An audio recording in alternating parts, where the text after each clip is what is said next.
Hey, what up? JP here. So I started driving rideshare for Uber now, and I have an appointment tomorrow to get signed up to drive Lyft. And I wasn't really aware of what was going on with rideshare driving in California until I started driving rideshare just last week, and this whole thing with this bill that might pass. And if it does, it's going to force Uber and Lyft, at least in the state of California, to make all of their drivers employees. Right now, we are all contractors. So we're not employed by Uber, we are contracted by them. And we pay them basically a commission of the fees we get for them providing or facilitating the drives, basically for, providing the app, for connecting the driver to the rider through the app and whatnot. So, I know there's some people with mixed emotions about that, even in the driver community. Some people want to be employees, some people don't. Me personally, this is a part-time thing for me. I don't make my primary living through Uber or Lyft. I don't think it really was ever intended for that purpose. And let me tell you why. Because it's very costly, let's say, to drive rideshare, both in time and physically. So I went out and bought a brand new Hyundai, 2019 Hyundai Tucson. And in a week, I've racked up almost 1,000 miles on it because of driving rideshare. Now, in the past week, I drove 6 days, the past 6 days in a row straight, every night or every day, most days about 4 to 5 hours. And in those 4 to 5 hours driving rideshare, I clocked about 150 to 170 miles. Now, for that, I would get probably about $110 in fares, and if I'm lucky, maybe another $10 to $12 in tips. Yeah, people don't tip much. If you're an Uber rider, consider tipping your Uber driver because they really don't make much. I'm just throwing that out there. They really don't. I think it's pretty much like, especially for the shorter drives, it's only like a 60-40 split in Uber's favor. Now, if you're taking a longer drive, let's say, between 20 and 45 minutes, then it gets a little better. But those drives are rare, right? If you're driving Uber, most people are taking Uber, just around town. There's not many people that are taking Ubers, more than, 15, 20 miles away. So anyways, just consider, throwing your Uber driver at a $3 to $5 tip. It would really help him out, and I guarantee you he would definitely appreciate that. But that's off topic here. My video here is really more about my thoughts on this bill. And yeah, I don't want to be an employee. The reason I got into driving rideshare is because I wanted a little supplementary income, and that's what it's good for. After my 5 hours of driving, I make maybe about $110, and that's pretty consistent. And I guess that's because the hours I choose to drive. I could probably make more if I wanted to wait and like on a Friday and Saturday night and drive at 2 a.m. But I have a wife and kids, I don't want to be up until 2 a.m. Plus I got other work I got to do, I don't want to be up until 4 in the morning driving, a bunch of merrymakers, home from the bar. Even though, I try to hit that time where everybody's leaving to go to the bar, because a lot of people just Uber to the bar and then Uber back, and that usually works out pretty well for me. Anyways, about $110 in 5 hours, put 200 miles on my car. So that's, you can consider at least maybe $5 to $7 in wear and tear on the car, depreciation value on the car. And then you got to pay taxes on that. So whatever tax bracket you're in, for me, it's probably with the miles I can write off, I'm probably looking at, out of 110, probably another $10 to $15 in taxes. and then the vehicle maintenance. So I'm probably only putting maybe $80 or 70 to $80 in my pocket. But that's not too bad, but that's not enough to really make a living on. Not in Southern California by any means. If you're only making $70 to $80 a night,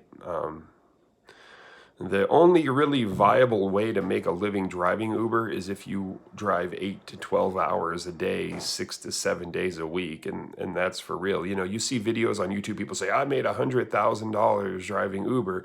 Yeah, but after that $100,000, after he paid taxes, you know, accounting for the depreciation in his car value, paying for oil changes, paying for gas. Oh, that's another thing too, right? So that's $70 to $80. Out of that $70 to $80, it's about $30 in gas, because luckily my Hyundai Tucson is a 4-cylinder, so it's pretty easy on the gas. I get about 25 to 26 miles to the gallon on average. So yeah, $30 in gas. So let's say I make, we'll go on the high side, $80. So $30 for gas, that's $50 profit, quote unquote profit that I'm making. Yeah, nobody can survive on $50 a night. So like I said, you really got to hustle rideshare driving to try to make a living on it. And it basically just will become your life. You're just going to be on the road driving all the time with no other free time. And that's just not my thing. If I wanted to pursue driving as a career, I'd go get my Class B or Class A driver's license and go become a professional driver, and I would make a lot more money. Being like a truck driver or a limo driver or something like that. Uber, I think, and Lyft too, was always ever meant to be something that people could do to make a little extra income on the side. Because there's some days you're just sitting at home and you want something to do, or you're bored and you're like, hey, maybe I could just hop in the car, drive 4 or 5 hours. I could just put $50 in my pocket. And there are some considerations to make, like is it worth putting the miles on your car? Because I've been thinking about that a lot. I just bought this car, brand new, $23,000 car. It's financed, and I might make enough if I drive 5-6 days a week to make the payment on that car. But in 3 years, I'm going to probably have put so many miles on that car that the depreciation on that car is going to be so much that I'm going to be way upside down on the loan. I'm going to owe a lot more than the car is worth. And that happened to me with my last vehicle. And I wasn't even driving rideshare, and there wasn't even that many miles on the car. It's just because cars just depreciate in value so quickly. I mean, it's just crazy. Anyways, so if you're going to vote for this bill, or I guess it's already passed and it's just waiting for the government's governors, rather, Gavin Newsom. God, I hate that guy. This is my personal belief. I respect everybody else's politics. That's my politics. I do not like Gavin Newsom. But anyways, I do not think that Uber drivers should be forced to become employees of Uber. I don't think it's going to be good for the drivers. I understand there are those drivers out there who this is their number one job. They've quit their 9 to 5, or instead of going and finding a 9 to 5, they've just said, oh, I'm going to be a rideshare driver, and they want to, Uber to have to provide medical benefits and make sure they're making at least the minimum wage and all of that stuff. But in reality, I mean, they're talking about Uber might just pull out of California and say, all right, well, we're not going to have Uber in California anymore. And they could do that very easily. Uber is worldwide now. They have it in every major city around the world. So even if they pulled out of California, yes, they would be, missing out on some of their biggest markets, probably besides maybe New York City, their biggest markets like LA, San Francisco, Orange County, down here where I drive in Orange County, tons of Uber drivers, a lot of money they're making, but they would still survive as a company if they had to pull out of California. And I honestly probably think they would do that instead of having to take on, the now, I would say, hundreds of thousands to maybe millions of Uber drivers in California that at least drive part-time, bringing them all on as, straight up, W-2'd employees of the company, and having to offer them medical benefits. And let's say a driver, doesn't want to drive all the time and he's making less than minimum wage. Well, now they're going to have to put all these, demands on you. They're going to tell you, well, you have to drive at least X amount of hours a week or whatever, because they have to make sure you're making at least minimum wage if you're an employee. Whereas if you're a contractor, if you don't drive, that's on you. If you only make $20 in a week, that's on you. You decide when to drive, and that's the way it should stay. I know I kind of rambled on a little bit longer than I probably should have about this, but that's just my, 2 cents. I am, like I said, I've only been driving Uber for a week and just kind of got myself caught up on the situation here with what's going on the political end of rideshare driving. And somebody just happened to ask me when I was driving him the other day, oh, hey, what's going on with that thing? Are you guys still contractors? Are you employees? What's the deal with that? And it got me thinking. So I looked into it, and yeah, it's hopefully it works out and we get to stay contractors. If not, I'm probably not going to drive rideshare much longer after that passes. I'm not going to become an employee of Uber. The reason I wanted to become a rideshare driver in the first place, to be straight up honest with you, is because I prefer to work for myself. I prefer to be self-employed. I like to call the shots. I like to make my own hours. I like to make my decisions on how I'm going to operate things. And I don't like, being told, what to do, when to do it, and how to do it. And I think I work better that way when I don't have somebody, constantly on me about doing something a certain way or having to do, this much work or that much work. I like to work, at my own pace and do my own thing.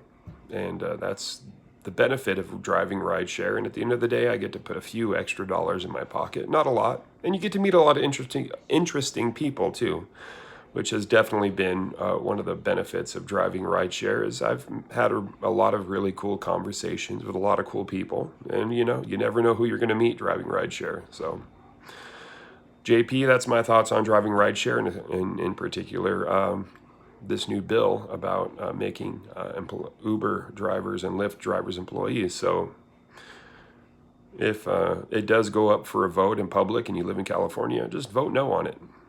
Do me a favor.